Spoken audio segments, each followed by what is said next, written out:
Welcome to the Art of Advisory. My name is Kirk Bowman from Art of Value, and I'm joined by my co-host Hector Garcia from Quick Bookkeeping. Hey, Hector. Hey, Kirk, how are you? I'm doing very well. So we are back to talk about the third pillar in our series on the three pillars of a successful practice. And this one, we're going to be talking about innovation. Probably the first thing we need to do is just define innovation so that we can kind of set the groundwork for the other things that we're going to put on top of that. What is innovation? If I wanted to simplify it, is something new, right? Something new, unexpected, a new product, a new solution, a new way of approaching things, a new way of seeing things, a new solution to an old problem, or a discovery of a problem that nobody knew existed, and then subsequently a solution for it. And there's some really good examples I can give on that. I think the smartphone problem is probably the best example. I think everybody you know, Kirk, and everybody I know, most people that I know, have smartphones. And if they leave it at home, 4 hours later, they'll be eating their nails and half their fingers, and they'll recognize that they have a problem. The problem that I don't have my smartphone with me. And before smartphones existed, that was never a problem. So the innovation of smartphones created a new problem and subsequently a new solution. So innovation has many forms, right? The first form of innovation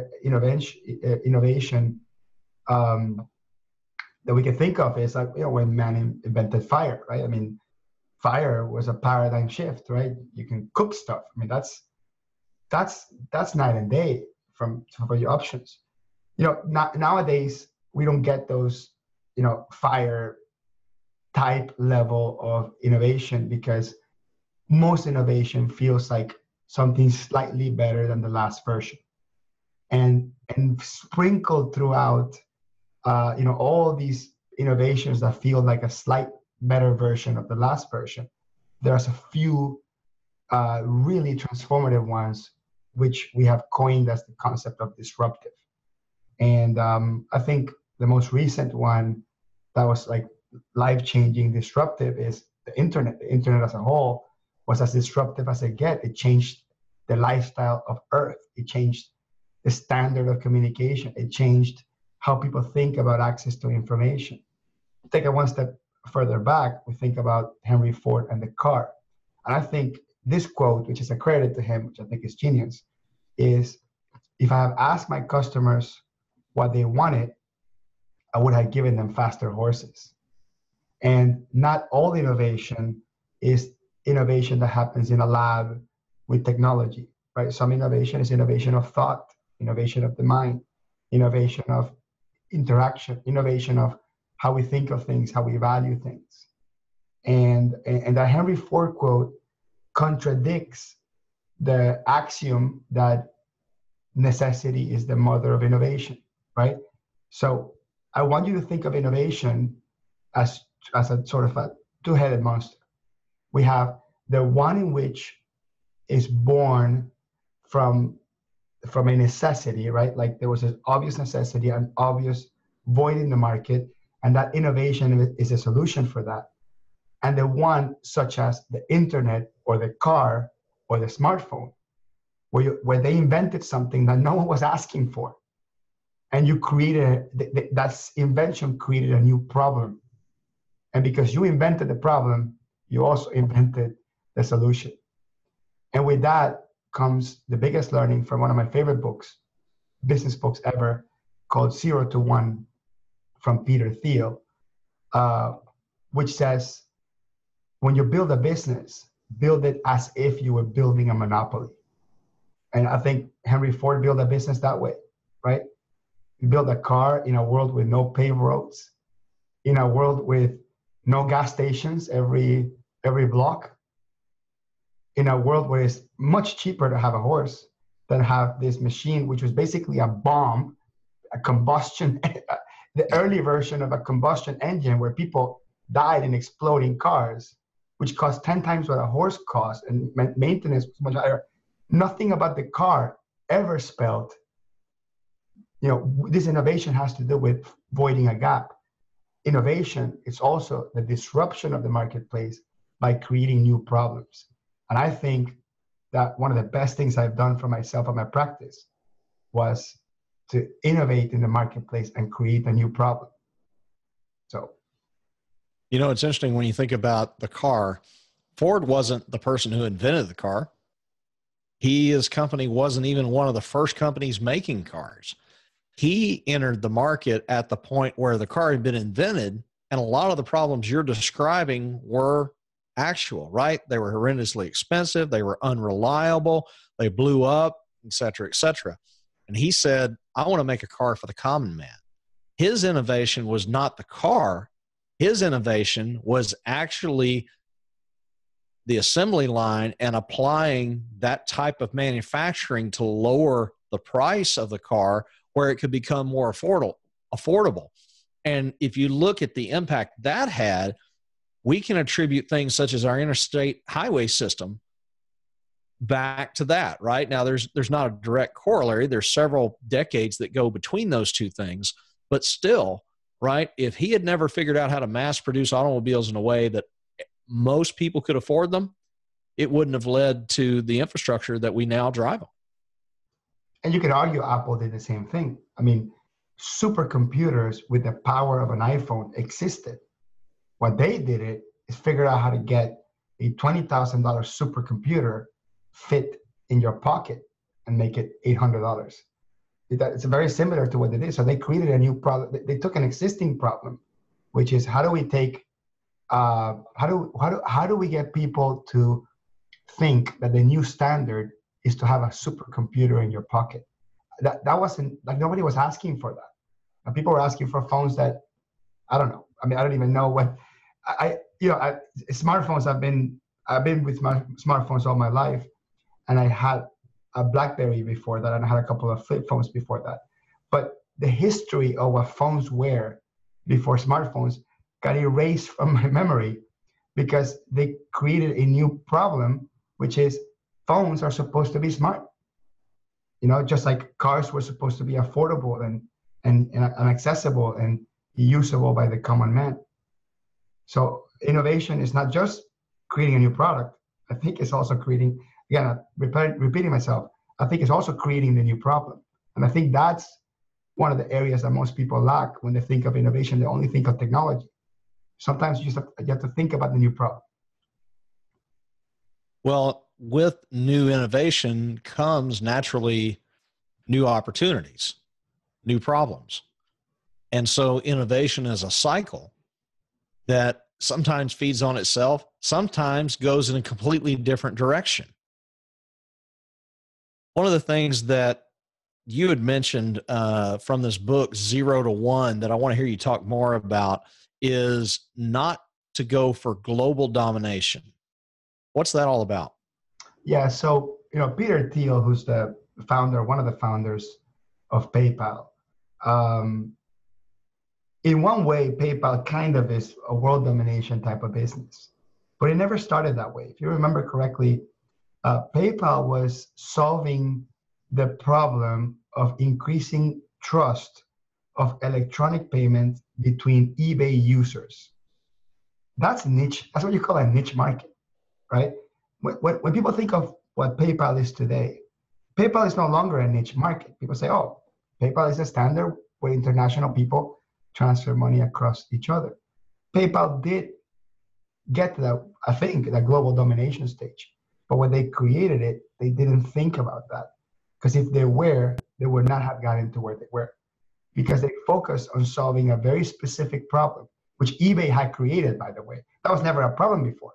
Electronic payments between electronic auctions was not, eBay created a new problem, and the spin-off from eBay was PayPal. And they created the problem, and they solved their own problem. And PayPal had monopoly over solving the problem of creating trust between two people in an electronic auction paying each other. So they sought out to do that and just that, specialize and do it so well that they were able to build a platform from it. So it's just stay away when it comes to innovation.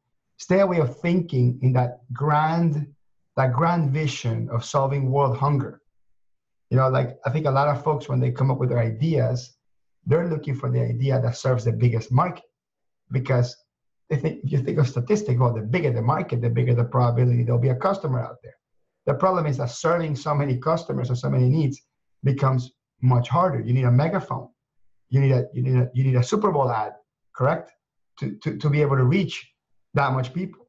But where you're looking at a group of 7 people that all have the same problem and they all identify themselves with the same problem, and you talk to all 7 of them in one shot and say, hey guys, I got a problem for all 7 of you, the chances that you're going to close that deal, or you're going to have a much higher close rate, are much higher, because you're specializing on being able to just quickly speak to very small groups. Now, that's not a multi-billion-dollar business, because when people think of multi-billion-dollar business, they think of world domination. But I don't think any of these companies that got to where they were thinking that. And that's the reason why they got it. So in other words, if you're thinking world domination when you're trying to innovate, it's going to be an obstacle to actually innovating, to use your example, solving world hunger.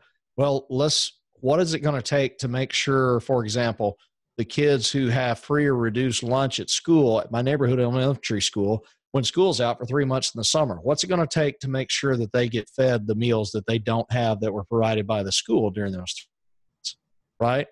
Or some other local manifestation of that. Find a solution for that, innovate in that, and focus on solving one specific problem for one specific group. And then that innovation will have an opportunity to grow into something else, but you'll never have that opportunity if you don't focus small at first. Right.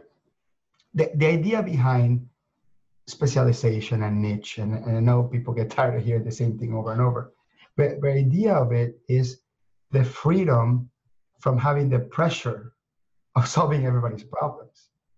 And that's a really, I mean, think about any company, the level of stress that the janitor has. And I know people use that cliche, janitor and CEO, but the level of stress that the janitor has versus the CEO has, right?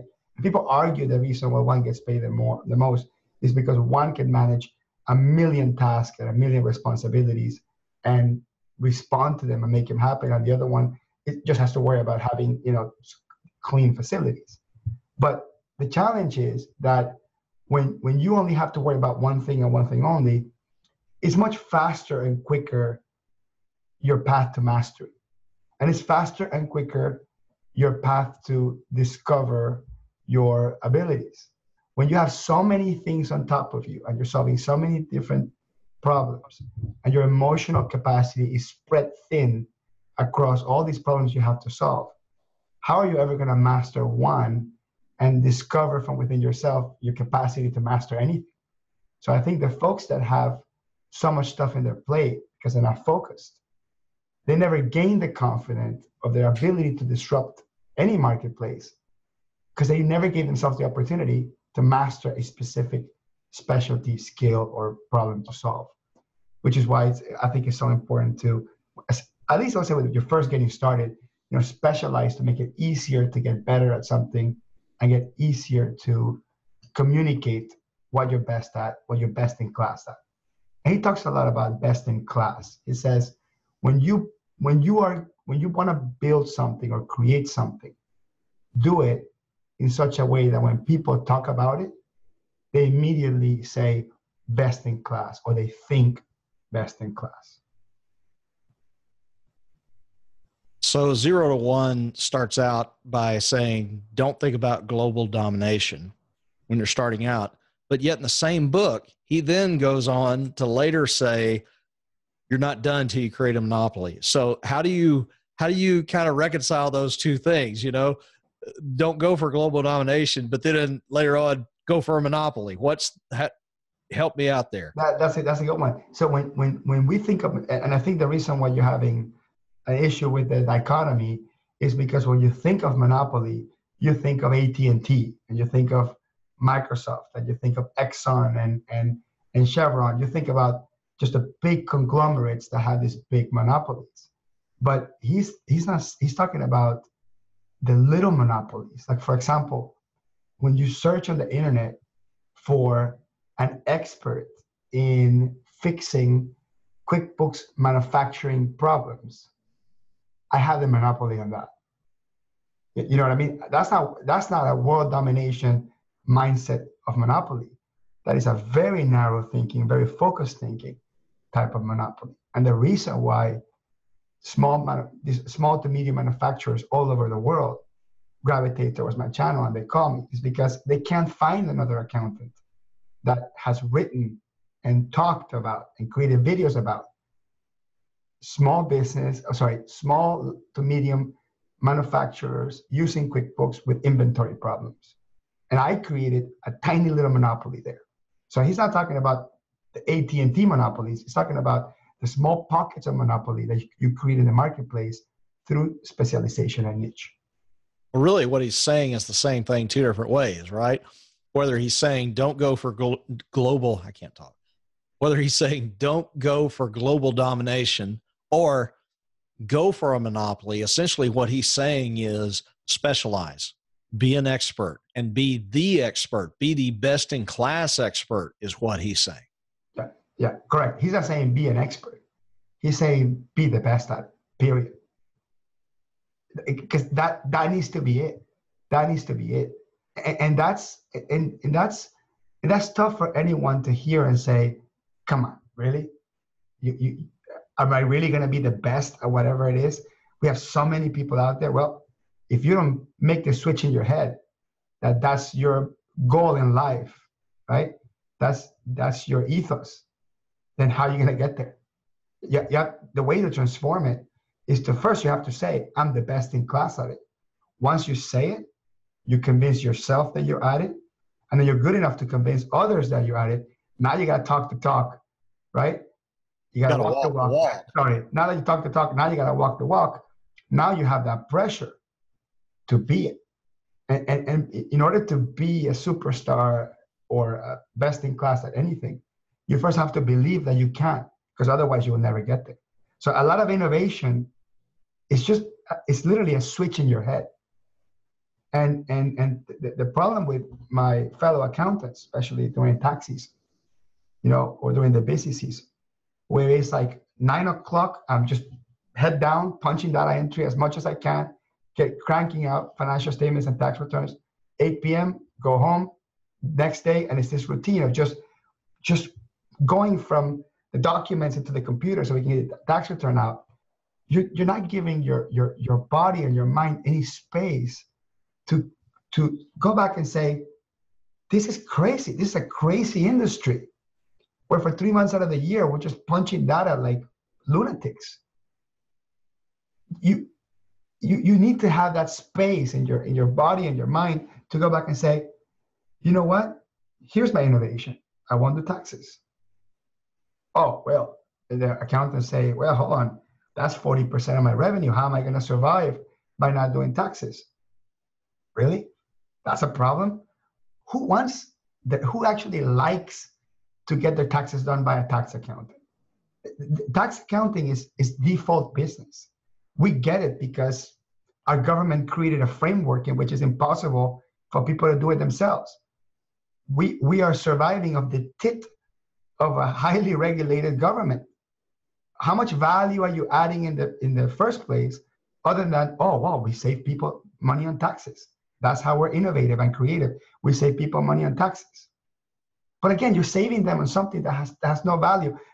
People value not giving the money to the government, but people with much value making 10 times what they're making and giving the government 40%, but they got 10 times what they're making because you helped them get there. So innovation sometimes is just a little flip in your head where you stop thinking about just trying to make the status quo slightly better, right? This is what 0 to 1 talks about. It is harder to go from 0 to 1 than to go from 1 to 100. And the best way to illustrate it is come out with an ebook and put it online and offer it for free and watch you get 10,000 downloads. Now, charge $1 for it. Watch that go from 10,000 downloads to 7.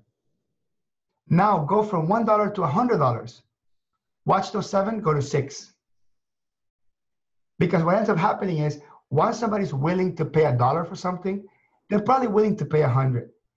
But making that jump from 0 to 1, it's the most difficult thing. And only monopoly, specialization, best-in-class mentality can create the mental platform for you to come up with those 0 to 1 type of ideas and innovation. I like the fact that you're using the word, mentality, mindset. You have to believe it first and then act upon that belief. So many things, not just in business, but in life in general, are all mindset, right? You and I touched on this some on our previous episode on pricing. So much of good pricing is mindset and believing you can. And so it's no surprise that innovation is very much the same way. One of the things that I'd like to hear you talk more about is kind of categories of innovation. And I think there were a couple that you had mentioned, maybe disruptive and one other type. Kind of unpack what those are and explain those. Yeah, I sprinkled it throughout my spiel there. So there's two types of innovation. There's sustaining innovation, and then there's disruptive innovation. And this comes from the innovator's dilemma, which I think a lot of it inspired Peter Thiel to write 0 to 1. So if people are deciding to what book should I read, it's got to be Peter Thiel's 0 to 1, no matter what. But the sustaining innovation is when you improve based on feedback. It's when you make things slightly better. It's when you listen to podcasts about best business practices and you take the ones that you like and you adapt them to the ones that you have. That's called sustaining innovation. That's putting a bit of lipstick on the pig. Well, it's incremental innovation. Yeah, it's incremental. Like all we're doing is looking at what customers are already buying and saying, hey, that thing that they're buying, whether it's a service or a product, I can make it slightly cheaper or same price, slightly better. But disruptive innovation is the one where when you come up with an idea and you ask all your friends and family and everybody tells you, oh no, that's a bad idea. That's the best idea. Because the one that everybody feels uncomfortable with is the disruptive one. And I heard somebody say this in a podcast once, and I think it was brilliant. There are parents that prefer to send their kids on Uber than to buy them a car. Think about saying no to your 16-year-old daughter, saying, I'm not going to give you a car, but I'm going to give you money so you can get some dude's car so he can drive you around the city. Think about, as a parent, when you frame it that way, how that makes any sense. But Uber reinvented transportation, reinvented how we feel about safety. Think about it. It's safer to send your kid in some stranger's car than to give them a car on their own. That's true disruption. So when someone proposed to an investor and say, hey, by the way, I'm going to create an industry in which parents prefer to send their kids in strangers' cars instead of buying them their own, everybody would say, that's the dumbest idea I ever heard. But you know what? It was the best idea that people could come up with. So those are the type of things. I mean, those are the type of things. It's interesting you mentioned Uber. I just this week was renewing my car policy and I switched companies, and the new company had a question that I'd not seen before. I was basically primarily we use our cars, just for commuting and local, getting the kids to and from school and activities and such. So it's mostly personal use. But there was a question, is this car going to be used essentially for Uber or Lyft? And I was like, okay, you have impacted an industry when insurance companies start asking people, are you doing this thing? That's innovation. That's impact. Sure. I mean, it wouldn't surprise me that on an insurance questionnaire like that, where you sign an affidavit that says, I will not text while I drive. I will not check my email while I drive. I mean, that's what the type of things that happens. Innovation transforms the face of what you thought was the normal. And it's like, so to Nor, I would like to narrow it down to what this looks like in the accounting world. And I know you had a question for me, the last question for me about, but I was alluding to the problems that we create in order to innovate as service professionals. Right. Well, I think as we were doing our show prep, you'd said you actually created a problem. Right. So what was that? Yeah. So let's go back for a second and think about the problem that QuickBooks created. Intuit. QuickBooks created the problem in which people do their own accounting. That was not a problem before, right? Before QuickBooks was created, people said an accountant does accounting. But then QuickBooks came out and they said for $100 or $200, whatever the software was back then, you can install it on your computer. You can open up this thing that looks like a checkbook and it looks very familiar to you. And you can punch things in there and something that looks like accounting to you will come out, where all the accountants would argue against it. By the way, it's a whole different conversation, how the whole accounting industry felt. Just so you know, Kirk, I don't know if you've been in the QuickBooks world long enough, accountants hated QuickBooks. Accountants try to create lobby groups against QuickBooks. QuickBooks was disruptive, the whole accounting industry. It created a new problem. The problem where people now expect accounting to be done in-house, in real time, and accurate. And accountants had to rush to adapt to this new problem. They had to say, well, I no longer wait by my fax machine for somebody to fax me the bank statements or drop them off or whatever so I can punch them in my own system. Now I have to learn my client system. I have to go on site.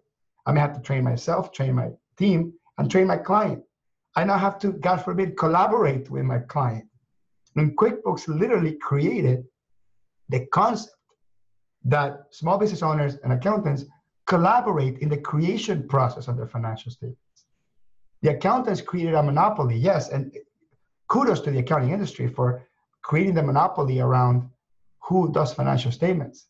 But then QuickBooks came along and they created the monopoly around what program do you use to create your own when you don't have the accountant, can't afford the accountant, or can't trust the accountant to do it.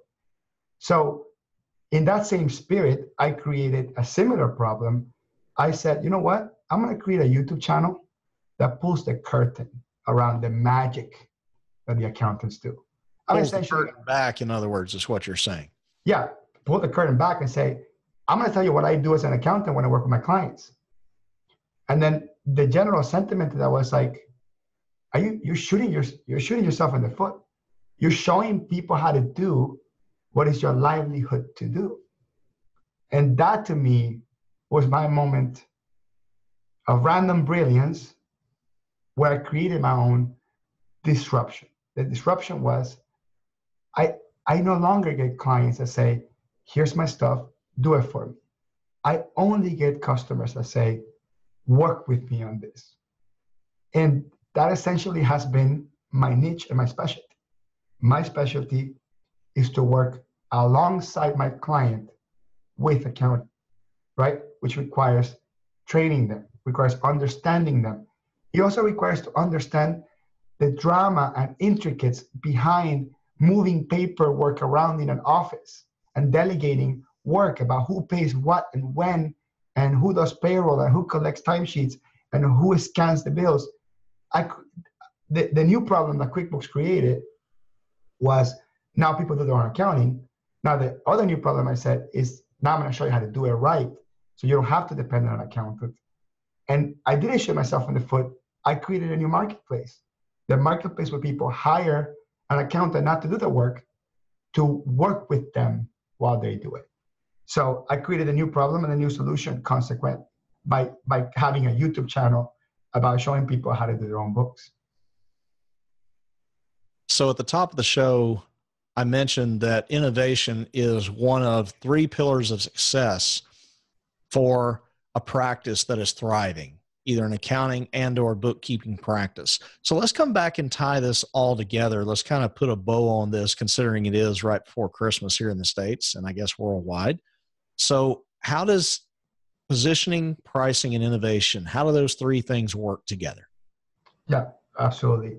So at the bottom, at the end of the day, when you own a business, you want to have three things. You want your business to give you financial freedom, right? Let's call that profitability. You can only achieve profitability through correct pricing. It is not cost control or cost reduction what gives you the best possible profitability, right? People think I'm going to cut costs so I can be more profitable. Well, if cutting costs doesn't get you the same great quality clients, I could cut costs and not buy good lights, good camera, good microphone, but I choose to spend to increase the quality of my clients, the client quality of my leads, so I can price correctly. So at the end of the day, as a business, what you strive for is profitability, which the fastest way to get there is through right pricing. Now, how do you price yourself in a way that people don't compare you with others or try to compare you against a measure of time, right? So how do you do that? You only do it one way, by having a monopoly. And we all have monopolies because no one else can be you. But if you highlight who you are, what you do, why you do it, in a clear message, that's where you create a position. And your position is, if you want this, you gotta put a ring on it, right? You have to pay the price. Because what I do is uniquely positioned to create the most amount of value for you. And I uniquely position myself to do that because I'm best in class, because I'm a specialist, because I spent my entire time only doing this and doing this thing only. That's positioning. So the two things are highly tied together. Now, you do those two things right, price correctly, position yourself correctly, you're gonna have short-term success, immediate. Pricing is the only skill, the only idea, the only thing I ever implemented in which I saw the results immediately on my first sale. Because my first sale that was better priced than my old sale immediately gave me an increase in profits. So again, price better. And in order for you to have what I call pricing power, you have to have a unique position in the marketplace, a unique voice, a unique angle, a unique way of doing things. And the only way people know of that uniqueness, that's through position. So that's the short term. In the long term, in order to have a sustainable business, you have to go through cycles in which you have to reinvent yourself, reinvent the industry, create new problems with the solutions, right? Or be vigilant about what people are asking for. People were telling QuickBooks, you better go to the cloud or else. And QuickBooks saw they saw the writing on the wall. They say, if we don't go to the cloud, we're gonna see other companies eating our lunch. So Intuit went all in on the cloud, and it was the best move they could ever do. So innovation is how you take those extra profits from your better pricing through better positioning and reinvesting them in a business that's sustainable forever. A business you can sell, a business you can give to your children when you retire. So for that reason, I believe those three are the legs of success. Now, there could be a fourth leg that we could talk about, which is quality of work, right? Like, you have to be a good accountant, right? You have to know debits and credits. But those three things are the ones that we can actually teach. I think that, experience and college and all that stuff teaches you how to be an accountant. But the stuff that we can teach, like Kirk and I can teach, because Kirk knows pricing, and there really isn't that many people in the world that know professional pricing the way Kirk does. And I know positioning. I've known how to position myself, so I can tell you firsthand how to do it, or how to think about doing it, how to build a platform in which you feel comfortable doing it. And then the nice bow, what do they call that? Icing on the cake of having those two things, a unique position and a price, is now having the money and the time to innovate, reinvent yourself, and reinvent the industry. So those are the three pillars to success, in my opinion. Well, and I like the way you summarized it. I might just paraphrase it by saying, I think when you position well and you price well, what you create is capacity to innovate. You don't feel the pressure to have all your capacity 100% invested in serving customers. You can invest some of that capacity back into the business. I want to close here by just reading something that it's amazing. We've been promoting this Alt Accountant workshop for probably at least 3 weeks now. Yeah. And it's interesting. We get the question, obviously, when you hear the word Alt Accountant, you don't hear that very often. So the first question is, what is it? And it took us about 3 weeks of refining and honing. And I think we finally nailed it. And so I want to share this as we close. Alt Accountant is really a movement which consists of only the top 5% of accountants and bookkeepers. Those 5% are going to be both differentiated and united around a business model that goes against the current.